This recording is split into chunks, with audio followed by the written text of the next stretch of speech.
మొదటిది అలిపిరి మార్గం. తిరుమలకి నడిచి వెళ్లే భక్తులందరికీ ప్రముఖంగా తెలిసిన నడకదారి అలిపిరి. ఇక్కడ నుండి తిరుమలకి చేరుకోవడానికి 3550 మెట్లు ఎక్కాల్సి వస్తుంది. అలిపిరి నుండి తిరుమలకి చేరుకోవాలంటే దాదాపు 9 కిలోమీటర్లు నడవాల్సి వస్తుంది. ఈ పవిత్రమైన అలిపిరి మెట్ల మార్గాన్ని 15వ శతాబ్దంలో విజయనగరపు రాజులు నిర్మించారని చెప్తుంటారు.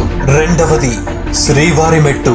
ఈ మార్గంలో తిరుమలకి వెళ్లాలంటే ముందుగా తిరుపతి నుండి 13 కిలోమీటర్ల దూరంలోనున్న శ్రీనివాస మంగాపురానికి చేరుకోవాలి. అక్కడి నుండి కుడివైపుకు తిరిగి 3 కిలోమీటర్ల దూరం వెళ్ళగానే శ్రీవారి మెట్ల మార్గానికి చేరుకోవచ్చు. ఇందుకు గాను 2388 మెట్లను ఎక్కాల్సి వస్తుంది. ఈ నడక మార్గంలో కేవలం 1 గంటలో తిరుమలకి చేరుకోవచ్చు. తిరుమలకు వెళ్లే పూలు, పండ్లు, నెయ్యి, కూరగాయలు ఈ మార్గంలోనే తీసుకువెళ్లేవారు. మూడవది అన్నమయ్య మార్గం. దట్టమైన రాళ్ళు రప్పలతో నిండిపోయిన మామండూరు అడవుల నుండి 15వ శతాబ్దంలో శ్రీవారికి ప్రియమైన భక్తుడైన పద కవిత పితామహుడైన తాళ్లపాక అన్నమాచార్యుల వారు ఈ మార్గంలో తిరుమలకి నడిచి వెళ్లారు. అందుకే ఈ మార్గాన్ని అన్నమయ్య మార్గం అని పిలుస్తుంటారు.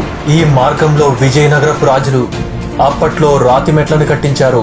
ఈ మార్గం 7 కొండలని తాకుతూ వెళ్తుందని చెప్తుంటారు.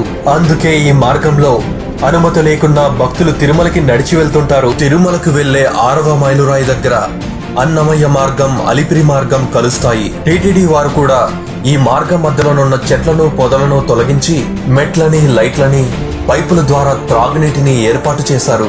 కాకపోతే ఈ మార్గం ద్వారా భక్తులను ఇంకా అనుమతించడం లేదు. 4వ మార్గం కుక్కలదొడ్డి. కడప జిల్లా బోర్డర్ దగ్గర, చిత్తూరు జిల్లా ఎంట్రన్స్ దగ్గర కుక్కలదొడ్డి అనే గ్రామం ఉంది.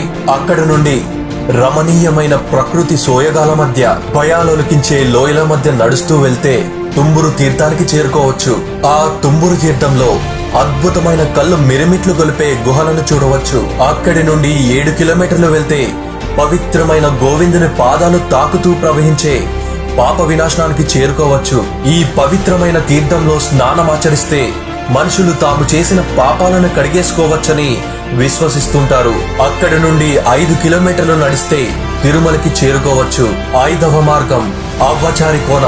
రేణిగుంట సమీపంలోనున్న ఆంజనేయపురం అనే గ్రామం నుండి ఈ మార్గం మొదలవుతుంది. అక్కడి నుండి అవ్వచారి కోనకి చేరుకోవాలి. అక్కడి నుండి ఎత్తైన శిఖరాలను, భయంకరమైన లోయలను దాటుకుని గంటా మండపాన్ని తాకుతూ వెళ్తే మోకాలి పర్వతానికి చేరుకోవచ్చు. అక్కడ నుండి తిరుమలకి వెళ్లే మార్గం అందరికీ తెలిసిందే. 6వది ఏనుగుల దారి. చంద్రగిరి శ్రీవారి మెట్టు నుండి అవ్వచారి కోనకి ఒక మార్గం ఉండేది. ఆ మార్గం నుండి పెద్ద పెద్ద రాతి స్తంభాలను ఏనుగుల ద్వారా తిరుమలకి తీసుకువెళ్లేవారు. తిరుమలలో నిర్మించిన సుందరమైన మండపాలకు కావలసిన శిలలను, రాళ్లను, పనిముట్లను ఈ మార్గం ద్వారానే తీసుకువెళ్లేవారు. కానీ ఇప్పుడు ఆ మార్గం పూర్తిగా మూసుకుపోయింది. ఏనుగులు నడిచిన దారి కాబట్టి ఈ మార్గానికి ఏనుగుల దారి అనే పేరు వచ్చింది. 7వ మార్గం తలకోన. ఈ మార్గం ప్రకృతి అందాలకి పుట్టినిల్లులా ఉంటుంది. ఈ దట్టమైన శేషాచల అడవుల్లో క్రూర మృగాలు, రెప్టైల్స్, రకరకాల పాములు, పక్షులు, పువ్వులు, పండ్లు ఉంటాయి. ముందుగా తలకోన జలపాతం నుండి జెండాపేట్కి చేరుకోవాలి.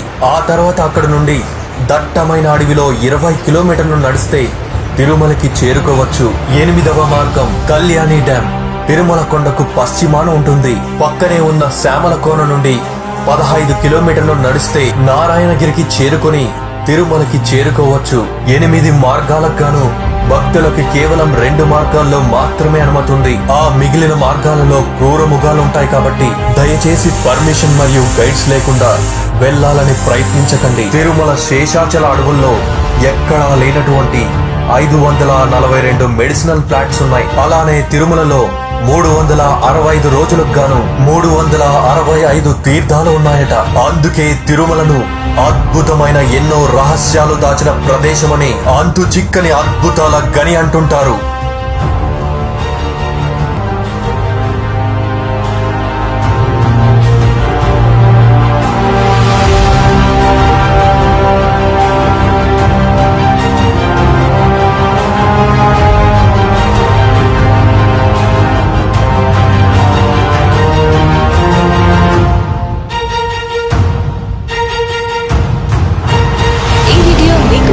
నచ్చినట్లయితే లైక్ చేయండి, కమెంట్ చేయండి, షేర్ చేయండి, మా ఛానల్ని సబ్స్క్రైబ్ చేయండి.